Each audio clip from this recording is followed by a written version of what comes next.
हा हरे राम राम राम हरे हरे, हरे कृष्णा कृष्णा कृष्णा हरे हरे, हरे राम राम राम हरे हरे, हरे कृष्णा कृष्णा कृष्णा हरे हरे, हरे राम राम राम हरे हरे, हरे कृष्णा कृष्णा कृष्णा हरे हरे। आदिशक्ती मुक्ताबाई की जय। बसा ना आणि बसच चालेल नाही येणार नाही त्याला काहीच नाही या आपण त्यातली काही तरी व्हिडिओ चालू नका. बडबड करू नका बोलू नका आता काहीच फक्त कथा आहे का मुक्ताबाई नमो त्रिभुवन पावनी, मुक्ताबाई नमो त्रिभुवन पावनी, मुक्ताबाई नमो त्रिभुवन पावनी।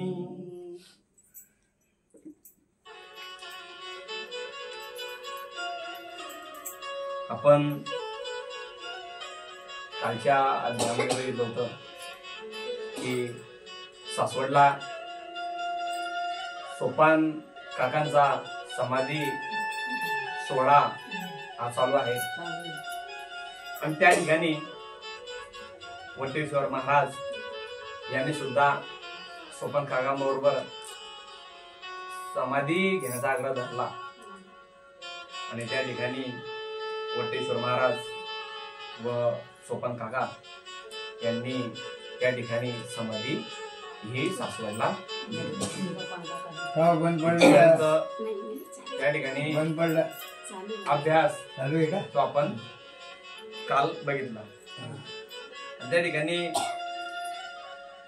ज्या ज्ञानेश्वर माऊलींनी समाधीच्या वेळेस 105 वेळा जे ओव्यांचं नमन केलं होतं तर त्या ठिकाणी सोपान काकांनी सुद्धा 39 ओव्यांचं नमन ते सासवडला केलं. आणि त्यानंतर त्या ठिकाणी सर्व तीर्थ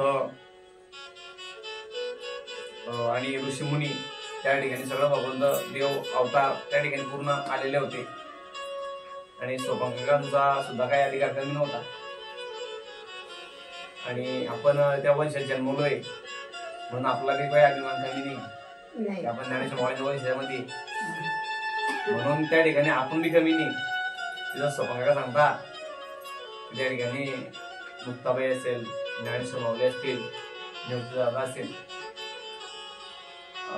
तर ते आपले वंशज आहे. आपल्या वंशाबद्दल आपल्याला गावावे सहानुभूती पाहिजे.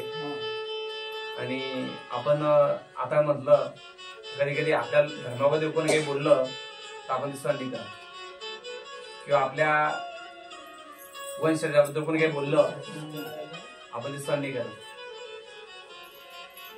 तर त्या ठिकाणी वटेश्वर आणि सोपान काकांना त्या ठिकाणी सगळेजण नमन करत आहेत.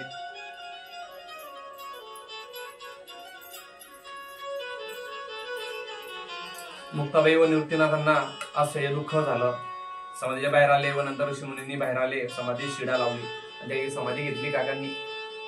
आणि मुक्ताबाईला फार मोठा दुःख झालं, निवृत्तीनाथांना सुद्धा दुःख झालं आणि ते त्या गुफेतून बाहेर आले. नामदेवांनी सुद्धा त्या ठिकाणी नमस्कार केला. सर्वांनी टाळ्या वाजवून जय जयकार केला. सगळ्यांनी टाळ्या वाजवल्या आणि जय जयकार केला. सर्व भोगावतीच्या आचमनास गेले. त्या ठिकाणी जी नदी होती भोगावती त्या भोगावती नदीच्या आचमनासाठी गेले आणि सर्वांनी समाधीस प्रदक्षिणा घातली. तिथं जाऊन भगवंताच्या मंदिरात गेलो तर आपण प्रदक्षिणा घालतो. प्रदक्षिणा घालायचा अर्थ काही तुम्हाला माहिती नसेल काय घालतो, पण लोक घालते म्हणून आपण घालतोय. या असा प्रकारला लोक काय काय मी करतो प्रदक्षिणा मी काय घालतो हे काही माहिती माझ्या कपड्यात टिकली पाहिजे, टिकली का लावली पाहिजे, कुंकू का लावलं पाहिजे याने माहिती. मी पायामध्ये जोडवे घालते, काय घालते? बाया घालता म्हणून मी घालते. पण जोडवे काय घाललं पाहिजे त्याचं बघा वेगळं काय. प्रत्येक गोष्ट नाकात मी घालते, काय घालते? बाया घालता म्हणून मी काय करू? मला घालणेच पडते. धार्मिक कारण भरपूर आहे. त्या ठिकाणी समाधीस्थ झालेल्या काकांच्या त्या समाधीभोवती सर्व देवांनी प्रदक्षिणा घातली. प्रदक्षिणा याच्यामुळे घातले जाते की मी सगळ्या तीर्थ फिरून आली बा. मी हा भगवंतामध्ये मी सगळं तीर्थ बघते आणि पूर्ण गोल तीर्थ म्हणजे पूर्ण पृथ्वी फिरून आली. तुम्ही गोल फिरता ना का काही सरळ जाता एकदम कुठेतरी गोलच फिरता की मी पूर्ण जगामध्ये भगवंता फक्त तुलाच मी नमस्कार करतो. काय म्हणतो आपण? आणि त्याने पाय पडला नाही गोल आपण पाय पडत जातो ना आपण नमस्कार फिरताना काय नाचत. त्या ठिकाणी आणि त्या ठिकाणी 3 दिवस राहून मग त्या ठिकाणी सगळे संत मंडळी 3 दिवस मुक्कामी राहिले सासवडला देखील. आणि त्या ठिकाणी भजन कीर्तन केलं, अमरशे जागर करून त्या ठिकाणी काला सुद्धा केला. किरोळा उत्सव तो साजरा केला, सोहळा साजरा केला.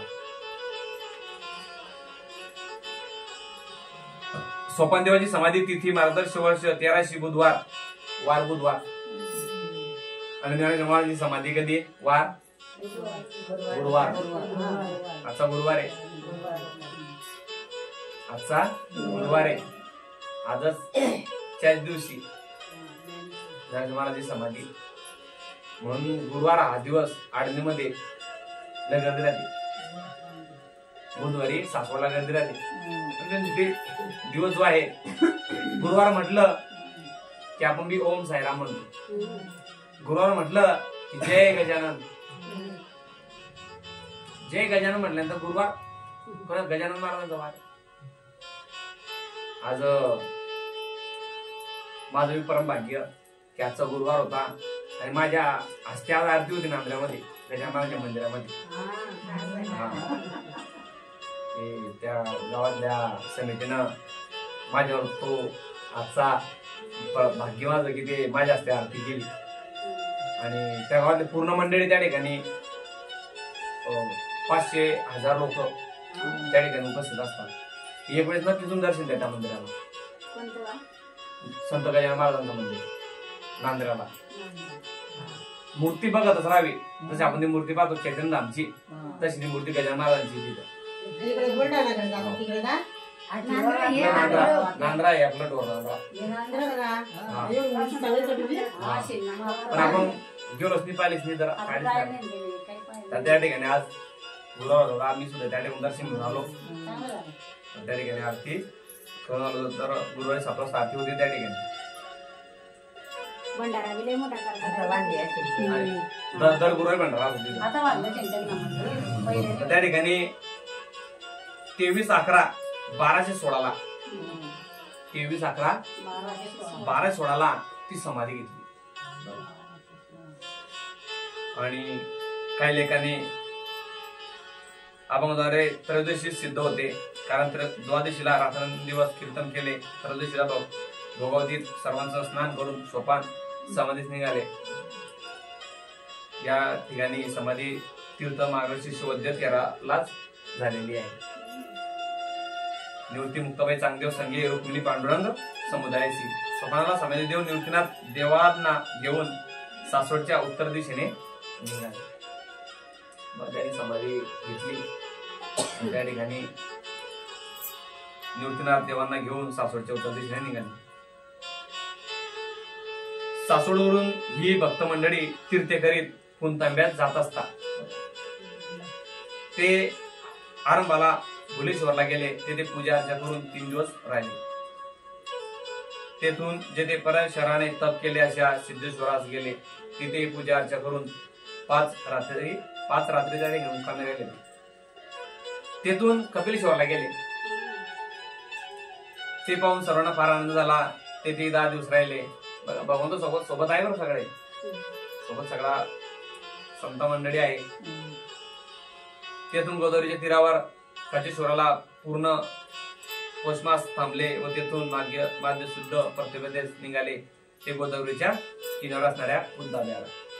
कुंदा म्हणजे चांगदेवांचं गाव आणि समाधी घेतली चांगदेवांची कुंदाब्याला.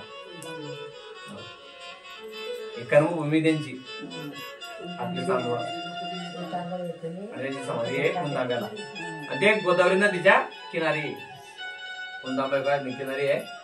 लोक जाता म्हटलं लपवाले. हा लग्नवाले नेतात तिथे. हा कुंदाबा हा तेच येते. काय आहे व तेथे असणाऱ्या सिद्धेश्वराच्या आश्रमात थांबले. तेथे पौर्णिमेपर्यंत निश्चल राहिले व नंतर आता समाधीचे स्थान नेमा असे म्हणू लागले. हो.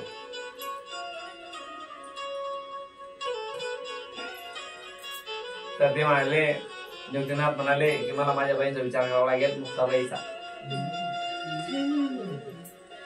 ज्ञानेश्वर महाराज सोपान काका यांनी हो म्हटलं तर समाजावर जबाबदारी वेगळी. मी मोठा आहे आणि मुक्ताबाई असल्यामुळे मला काही करता येणार नाही.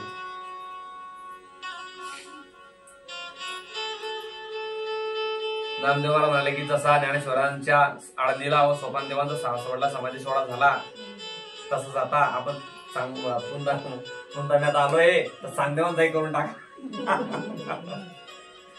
कुंदाब्याला चांगदेवांचाही समाधी सोहळा करून टाकावा त्याला.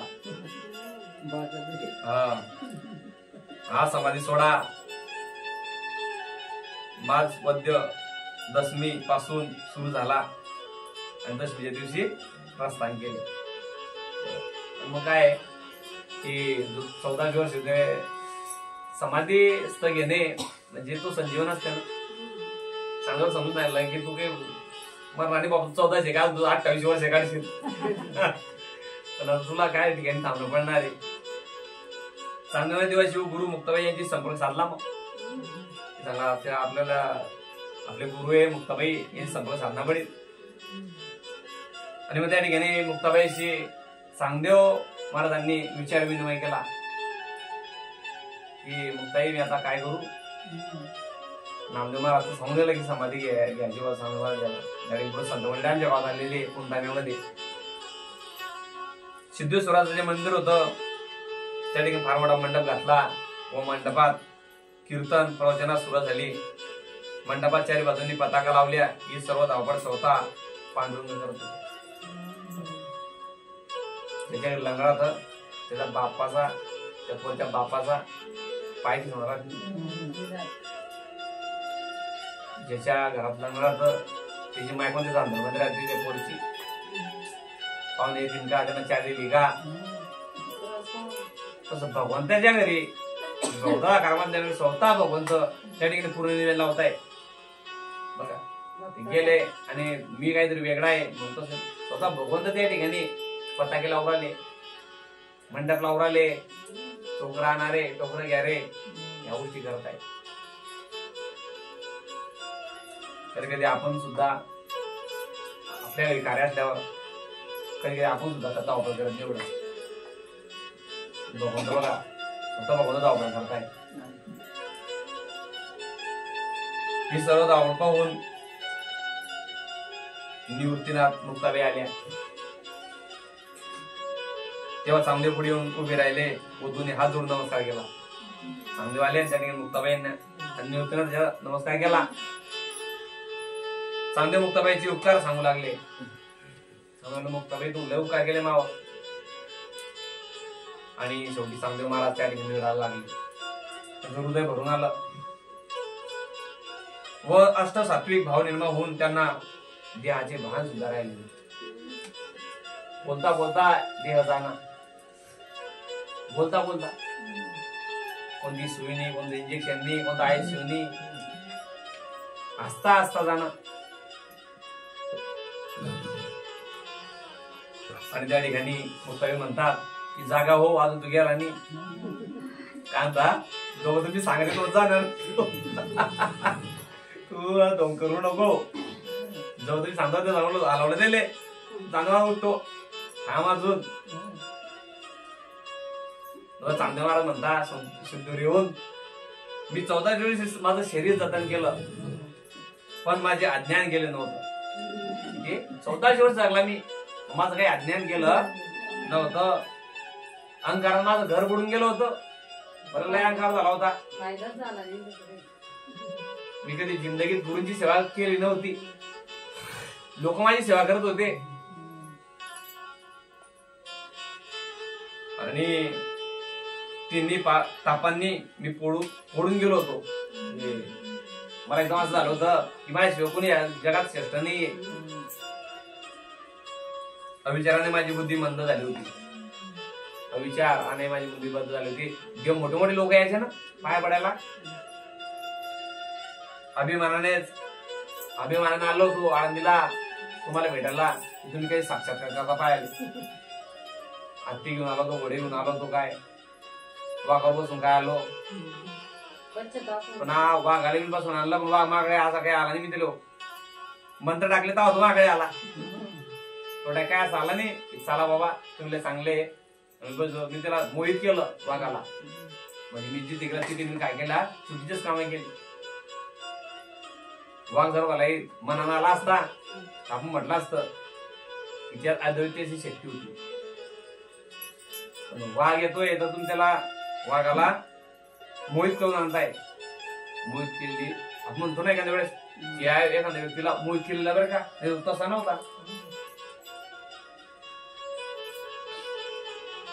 माझे अज्ञान जे होते परत आलो मी अलंकापुरीत गेलो. अलंकापुरी नाव पण त्या गावाचं आहे. कोणत्या गावाचं आहे? आळंदीचं आहे. हे लक्षात असू द्या. अलंकापुरी आपण कथा करतोय कथा नाही करते. आपल्याला एक एक शब्द समजला पाहिजे. अलंकापुरी म्हणजे काय ते लोक म्हणतात रोज पुण्यभूमी अलंकापुरी. पण अलंकापुरी म्हणजे काय समजा ना. अलंकापुरी म्हणजे आळंदी. माझे अज्ञान मुक्ताबाईने दूर केले. माझं 1400 वर्षाचं जे अज्ञान होतं ते या 8-9 वर्षापूर्वी दूर गेलं. चांगले म्हणतात मी मागे अनंत योनी घेतल्या पण दुःख भोगले. मला सुख नाही मिळालं. माझ्याकडे एवढं काय असेल मला सुख नाही मिळालं. या यातना भोगल्या त्या जर आठवल्या तर अंगावर शहारे उठतात नाही. आता आपल्याला मागच्या जन्म कोण होता आपल्याला तेवढं हे नाही. त्यामुळे आपण नाही सांगू शकते मागच्या जन्मात मी काय होतो आणि पुढे जन्मात पण काय पण या लोकांना माहिती होतं की मागच्या जन्मात काय होतं. म्हणून त्या ठिकाणी चांगलं मला म्हणता की मागच्या जन्मात पण मी फार मोठा त्रास सहन केलेला आहे. माझ्या पापांचा अंत पार लागत नाही. मी किती पापी आहे याला माझे चित्तच साक्षी. एखादा नारायणा तुम्ही कृपांत होऊन माझे पापरूपी तृण ज्ञानरूपी अग्नीने जाळून टाका. यावर मुक्ताबाई म्हणाल्या चांदेवा अरे योग्याला पापाचा दोष लागत नाही. जो योगी असतो काही पहिली गोष्ट पाप घडत नाही. जर पाप झालं बी त्याला दोष लागत नाही.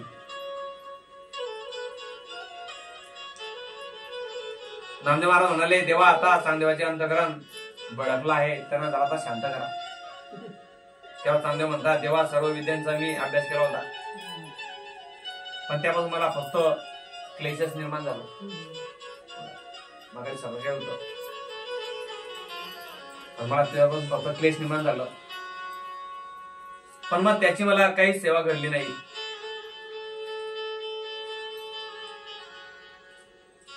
परंतु माझी आई साहेब मुक्ताबाईची माझ्यावर कृपा झाली. पण मी माझ्या मुक्ताबाईची सेवा नाही करू शकतो. ती मला खंत आहे. नामदेव महाराज तुम्ही म्हणतो समाधी घ्या मला मुक्ताबाईची सेवा करायची. तरी माझा अनाथांचा अंगीकार करावा. माझे केवढे भाग्य आहे की माझ्या समाधीसाठी स्वतः साहित्य जमा होऊन करताय भगवंत करताय. किती भाग्य आहे माझं. चांगलं मला म्हणता मी किती पावन केला मला योगी हा पावन मनाचा. मला चांगले मुक्ताबाईनं त्यांच्या शिष्यमंडळामध्ये बसवलं आणि मला धन्य करून घेतलं. म्हणून माझ्या समाधीसाठी भगवंत धावताय. नामदेव म्हणता उठा आता गोदावरीच्या स्नानात चला. नामदेव महाराज म्हणता की चला उठा, आता तुम्ही तुमचं कीर्तन काही संपलं, तुमचं 14 वर्षाचं कीर्तन आहे, आमचं आणि 75 वर्षाचं कीर्तन संपत नाही, तुमचं 14 वर्षाचं काल उठालीच. हा. आणि मग त्या ठिकाणी बदरुते गेले, दोन्ही बाजूनी यात्रा उतरली. जिकडे तिकडे पताकाच नदीमध्ये सुरू होत्या. इकडे पांडुरंगाने विसोबा खेचर व पुंडलिक यांच्या हातून समाजासाठी लागणारे साहित्य गोळा करून घेतले. गोदावरीच्या पात्रात चांगदेवा स्वतः पांडुरंग मोठ्या आवडीने स्नान घालू लागले. स्वतः भगवंत स्नान घालताय चांगदेवाला. सर्वांची स्नाने झाल्यावर बाहेर आले. यानंतर चांगदेव सोडे होऊन त्यांनी देव ऋषी यांची पूजा केली. यानंतर गोदावरीच्या तीरावरच एका काठाला समाजाचा एक खड्डा उकरला. समाजाची होती आणि ऐन वेळेवर ठरलं. गोदावरी नदी किनारीच त्याने खड्डा उकरला आणि त्या नामदेव महाराज म्हणतात ती समाधी अनादी पुरुषीच होती. जागा आहे आपण करतोय त्या ठिकाणी एक समाधी होती. नंतर नामदेवाचे पुत्र यांनी समाधी स्थळाची साफसफाई केली. चांगदेवाने शुद्ध अंतकरणाने सर्व साधू संतांची पूजा केली. तसेच राही, रुक्माबाई, पांडुरंग, निवृत्तीनाथ, मुक्ताबाई यांची सुद्धा यथासांगाची पूजा केली. पूजली मुक्ताबाई सद्गुरु निवृत्ती अगेन विभूती गौरविली. नंतर गोदावरीवरून ही मंडळी समाधीच्या स्थानी आली.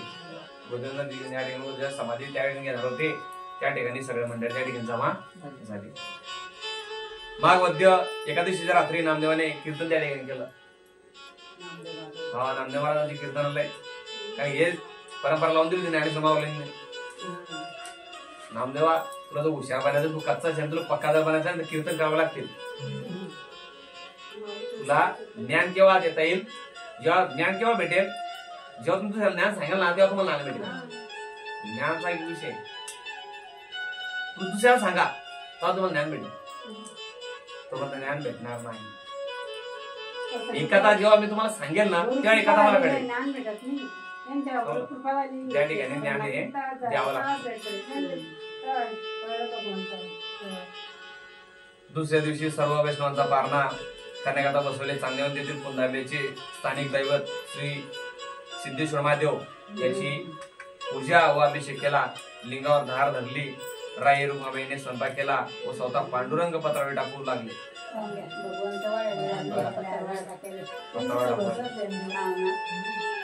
रुक्माबाईचे स्वयंपाक केला. चांगदेव या ठिकाणी आपले पारणे फेडराले पाहुराले त्या सोडा काय चालू. तर माझं मरण सुद्धा धन्य होत आहे.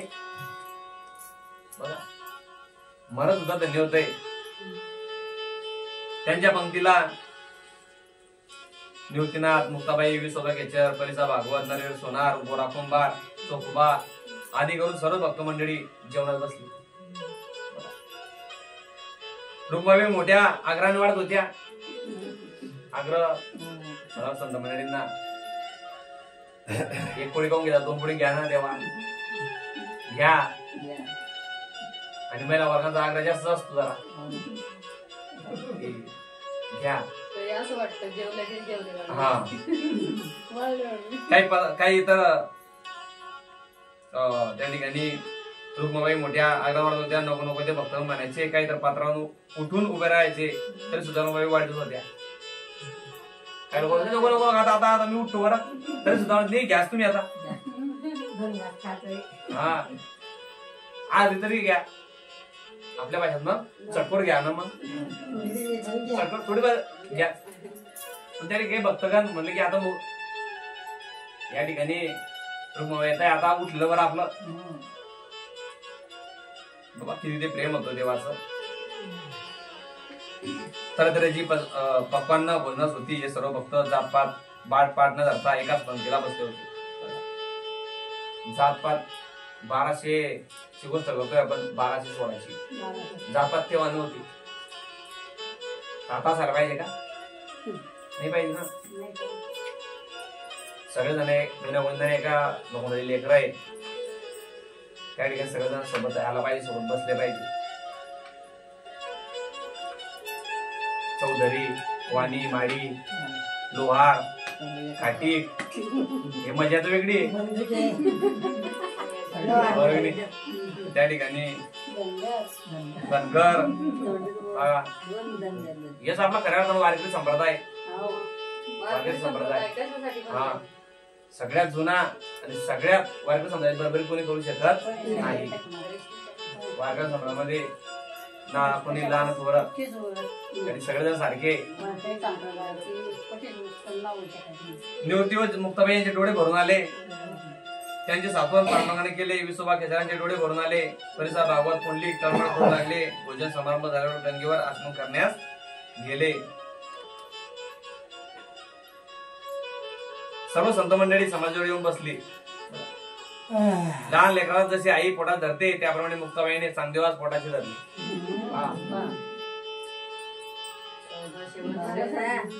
चांगदेवाने पोटाशी धरलं.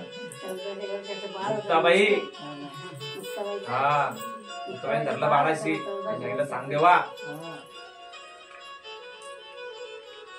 आणि त्या ठिकाणी चांगदेवा सुद्धा शेवटी मुक्ताबाईच्या डोक्यावर त्या ठिकाणी डोकं ठेवलं. आणि केव्हा ओल्लं झालं पाय मुक्ताबाईंचे.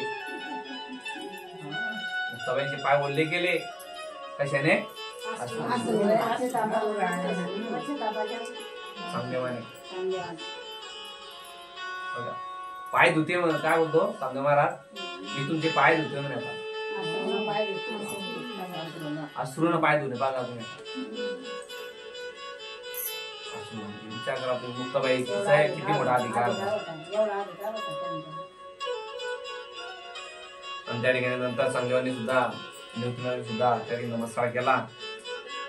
तसे रुक्मिणी व पांडुरंगास नमस्कार करून 3 प्रदक्षिणा केल्या. आणि बहुधा सुद्धा नमस्कार केला आणि 3 प्रदक्षिणा घातल्या.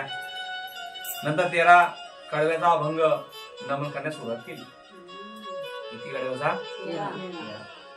ज्ञानोबा माऊलींनी केलीचा 105 सासवड चे काका किती 39. चांगदेव महाराजांनी 13. चांगदेवाने अंगावरील मौल्यवान वस्त्र उतरवून टाकले. चांगदेवाकडे काय नव्हतं. त्याकडे गाड्या भरून सोनं होतं. लोकांना देल सगळं. आणि सगळं जेव्हा माणूस जातो ना खाली आता आहे बंदे खाली आज जाएगा. सोबत काहीच येणार नाही.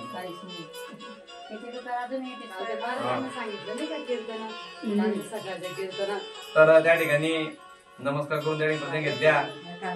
आणि जे काही सोनं चांदी होतं ते त्या ठिकाणी चांगदेवाने काढून टाकलं. नंतर सर्व साधू संतात प्रदक्षिणा केली. समाधीच्या स्थळाजवळच निवृत्तीनाथ पांडुरंग मुक्ताबाई बसले होते. मुक्ताबाई जास्त कष्टी होत होती. मुक्ताबाईचा फार मनातून वाईट वाटायला लागलं की आपला शिष्य जे 14 वर्ष मोठा होता आपल्यापेक्षा. शेवटी आपल्यापेक्षा तो मोठा होता. जरी ज्ञानात नसेल पण वयानं मात्र मोठा होता. आणि त्या ठिकाणी इतरही साधू संतांच्या डोळ्यात सारखे अश्रू वाहत होते. एकमेकांना म्हणायचे की आता थोड्याच वेळात योगी महाराज गुप्त होणार आहे. परत त्यांचे दर्शन आपणास व्हायचे नाही. चांगदेवाने आपल्या समोर ठेवण्यास पांडुरंगाच्या पादुका घेतल्या. चांगदेवाने देवाचे व मुक्ताईचे चरणतीर्थ घेतले. पुंडलिक चांगदेवाचा हात धरून समाधीगृहाकडे नेत असताना सर्व संत मंडळी रडू लागली. पुंडलिकाने हात पकडला आणि चांगदेव महाराजांना समाधी स्थळाकडे नेलं. आणि तेव्हा मात्र सगळे संत मंडळी सुद्धा डोळ्यात अश्रू त्या ठिकाणी आले. गजरू लागला. पताका फडकू लागल्या. नामदेव महाराज म्हणतात या संतांच्या ज्ञानाचा पार लागत नाही. हे ऐकून मुक्ताबाईला हुंदका आला.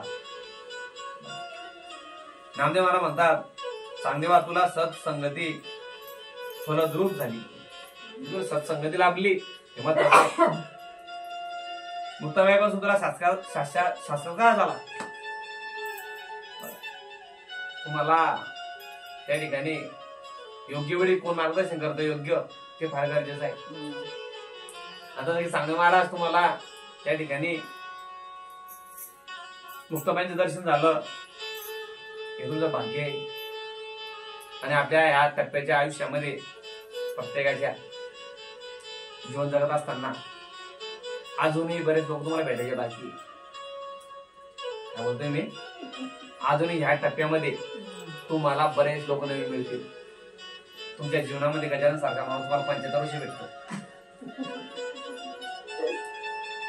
माझा सारखा तुम्हाला विचार करा, म्हणजे तुम्हाला येणारे भरपूर लोक चांगले मिळणार आहे. फक्त तुम्ही तुमच्या भगवंतावर श्रद्धा ठेवा.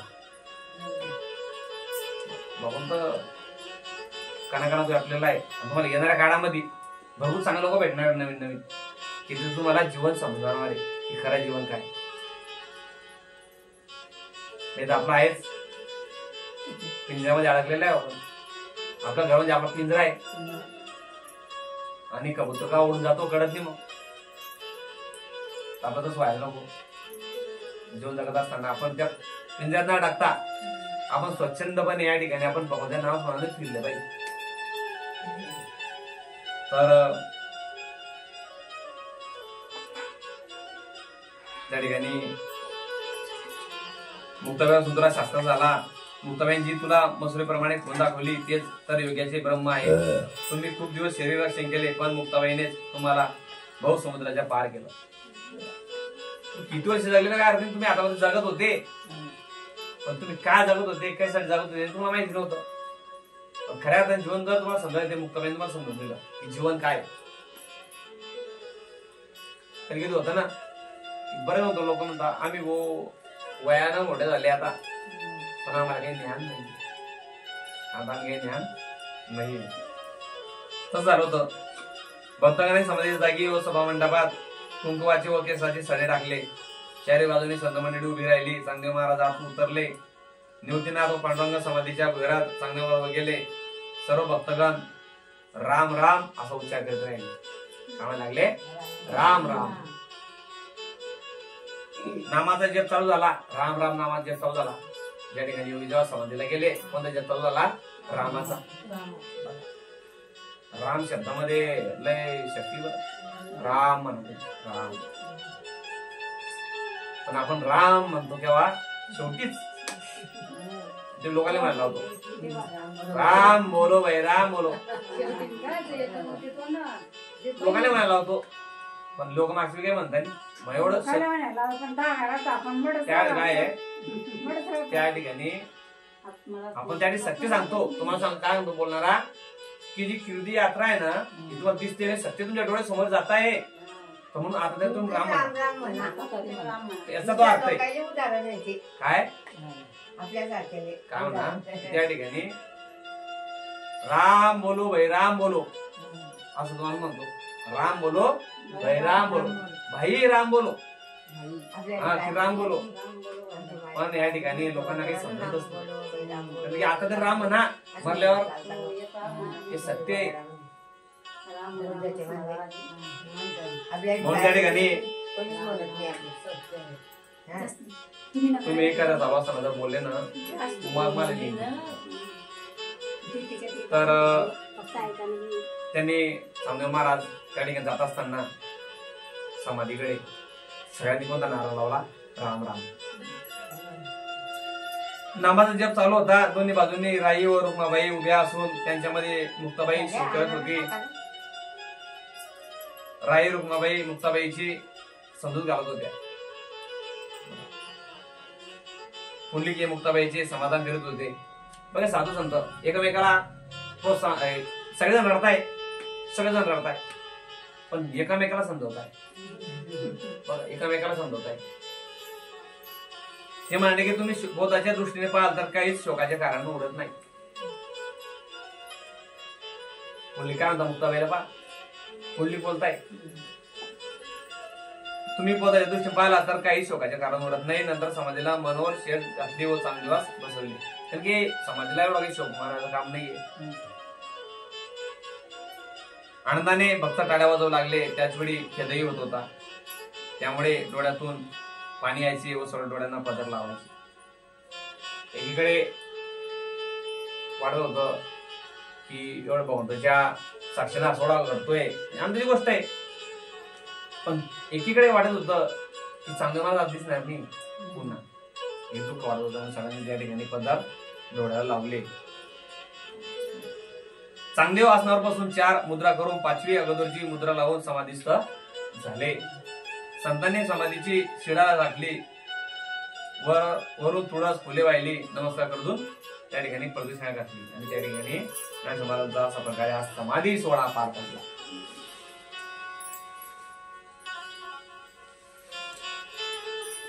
चांगदेवाने समाधी घेतल्यानंतर सर्व संतांनी समाधी झाकली, वरून तुळशी पत्र फुलं टाकले आणि हे कधी कधी असं होतं की जो मोठा माणूस असतो ना त्याला उदकाल नंतर येतो त्याला सगळं झाल्यावर मग त्याला वाटतं.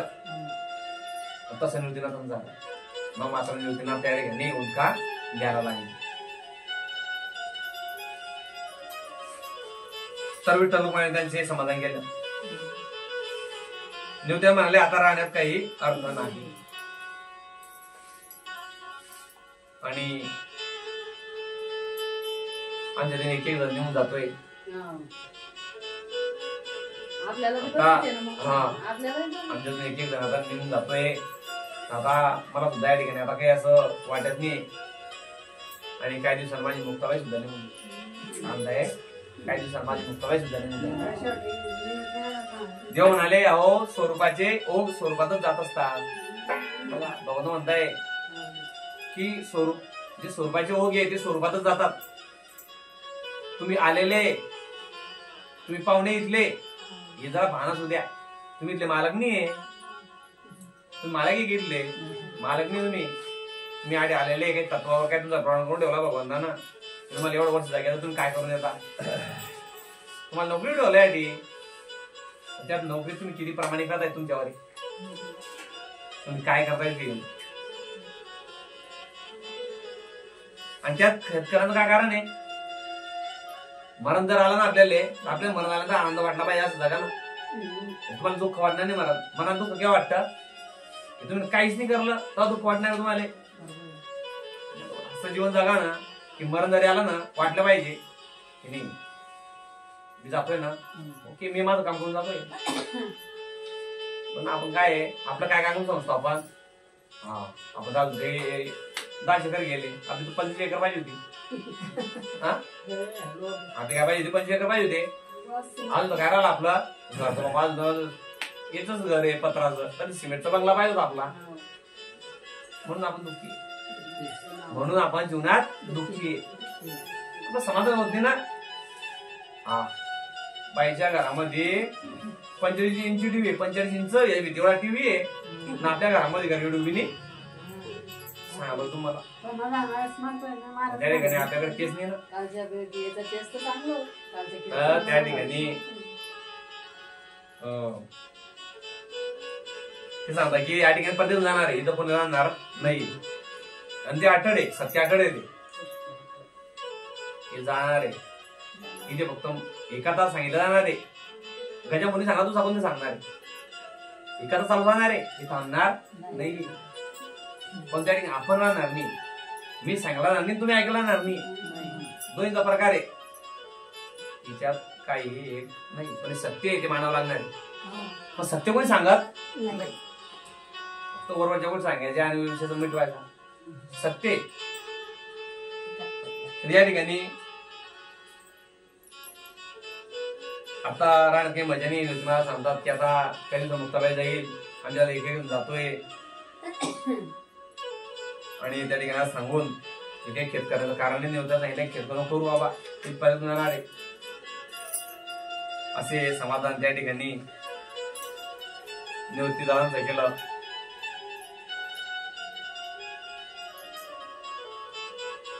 महाशिवरात्री रोजी समाधी दिली कोणाला, चांगल्या महाराजांना.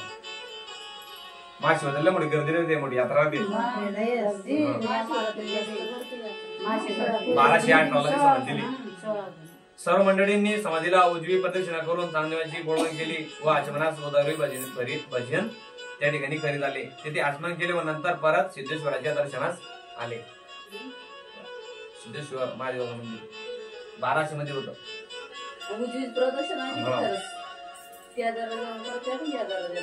दर्शन करून पांडव म्हणाले आता निवृत्तीनाथ मुक्ताबाई यांना समज दिल्याशिवाय कोणी आपले गावी जाऊ नये. येथून पुढे आता आपल्याला उत्तर दिशेला जायचे आहे. बाबा म्हटलं की आता आपल्याला निवृत्तीनाथ आणि मुक्ताबाईंची समाधी यायची आता, त्यामुळे कोणी आता जाऊ नाही.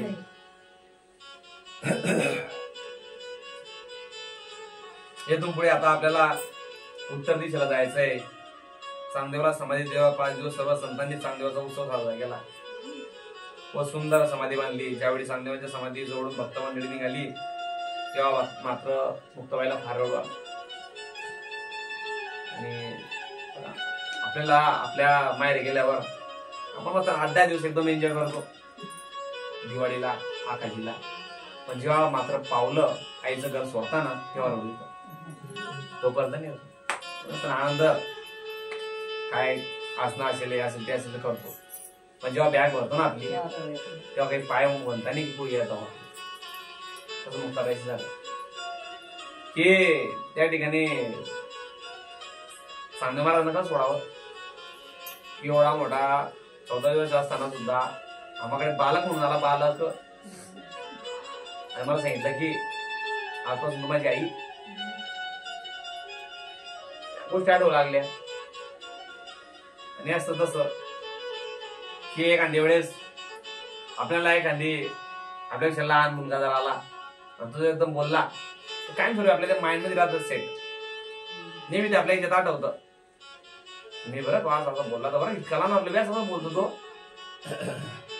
कांदा नवाई वाटते म्हणतो आपण त्या गोष्टीला. कांदा नवेच वाटते इतका लहान आणि इतका मोठा तरी माझा पडतो झोपतो. जर लहान बालक आहे चांगदेव मुक्ताबाई त्या जुन्या गोष्टी आठवू लागल्या. आणि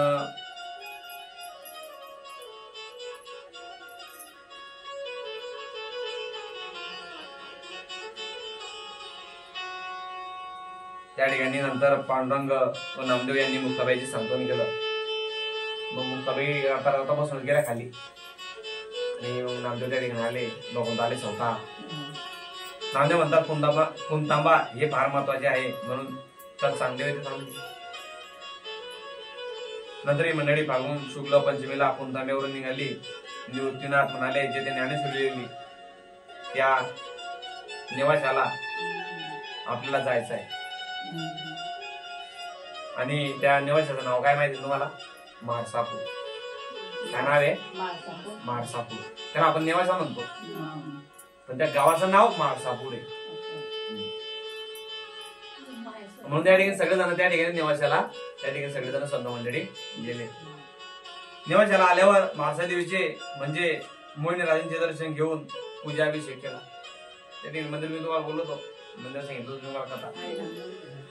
येथे 10 दिवस म्हणजे फाल्गुन शुक्ल पौर्णिमेपर्यंत राहून पौर्णिमा स्नानास टिकेश्वराला गंगा प्रवरा संगमावर गेले. माझे जो मंदिर त्या ठिकाणी गंगा आणि प्रवरा यांचे संगम आहे त्या ठिकाणी. त्यामुळे माझ्या जो मंदिराचं नाव काय आहे? टिकेश्वर महादेव मंदिर.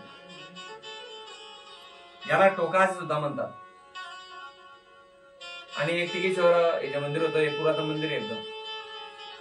म्हणून नामदेवास वाटले येथे पुढच्या विजयादशमीपर्यंत म्हणजे 8 महिने 10 दिवस राहू व समोरच्यावर निघू. त्यावर ते म्हणाले एवढा वेळ आता कुठे आहे? त्यांना लवकरच समाध्या द्यायच्या आहेत म्हणून लवकर निघाले पाहिजे. की लवकर यांना समाधी द्यायचे आहे. 8 महिने कुठे थांबली. तर असा हा या ठिकाणी आज चांगदेव महाराज सुद्धा समाधी या ठिकाणी पाहिली.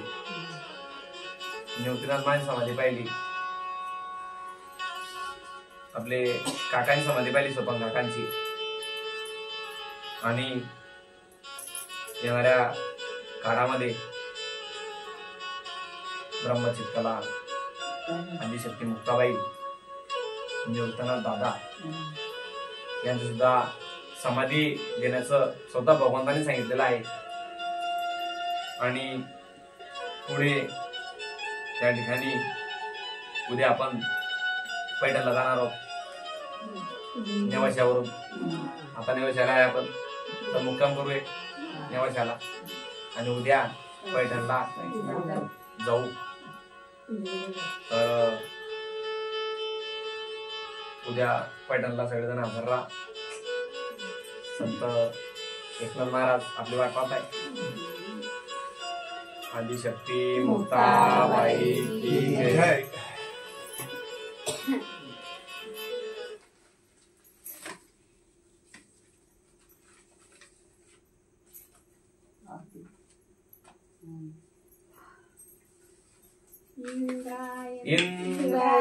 लावलं साऊंड लावलंय मी आता.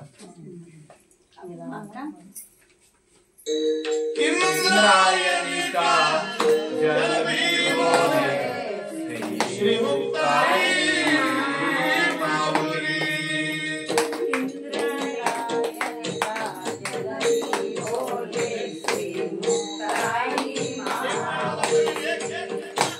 एक टाळी वाजवा सगळ्यांनी मावशी, एक टाळी वाजव.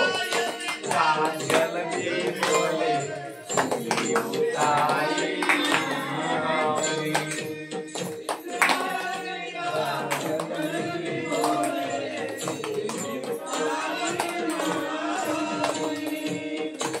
अभी मैया का जल बोले श्री मुक्ताई माऊली.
आदिशक्ती मुक्ताबाई की जय.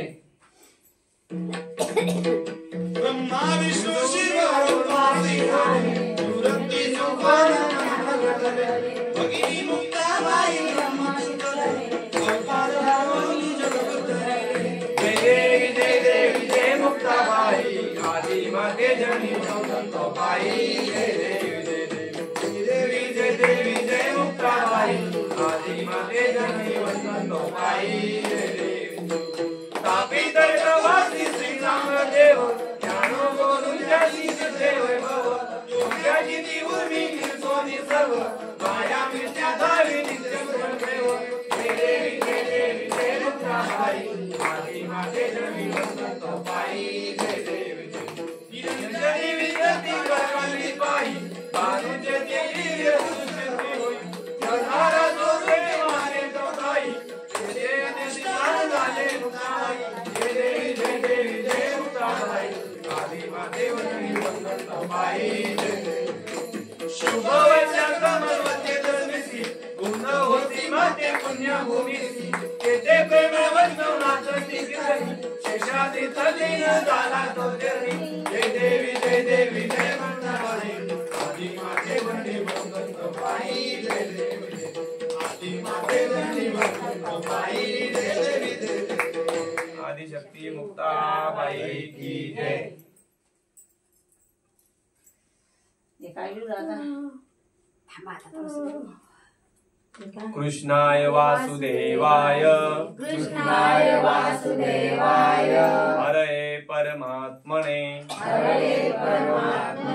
प्रणतक्लेशनाशाय प्रणतक्लेशनाशाय गोविन्दाय नमो नमः गोविन्दाय नमो नमः करचरण कृतं वा करचरणकृतं वा कायजं कर्मजं वा कायजं कर्मजं वा श्रवणनयनजं वा श्रवणनयननवजं वा मानसो वा परादम मानसं वा अपराधं वा वीतम वा वीतं वा सर्वमेत क्षमस्व सर्वसेवसमस्व जय करुणाब्दे जय करुणाब्दे श्री महादेव शंभो श्री महादेव शंभो त्वमेव माता च पिता च त्वमेव माता पिता त्वमेव त्वमेव बन्धु च सखा त्वमेव त्वमेव बन्धुश्च सखा त्वमेव त्वमेव विद्याद्रविणं त्वमेव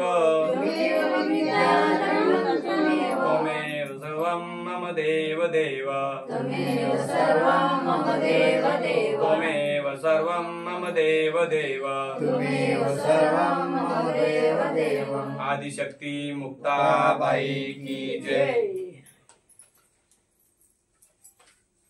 बटन दाबून घे जाते थांबून बटन दाबून घ्या वर्षाताई.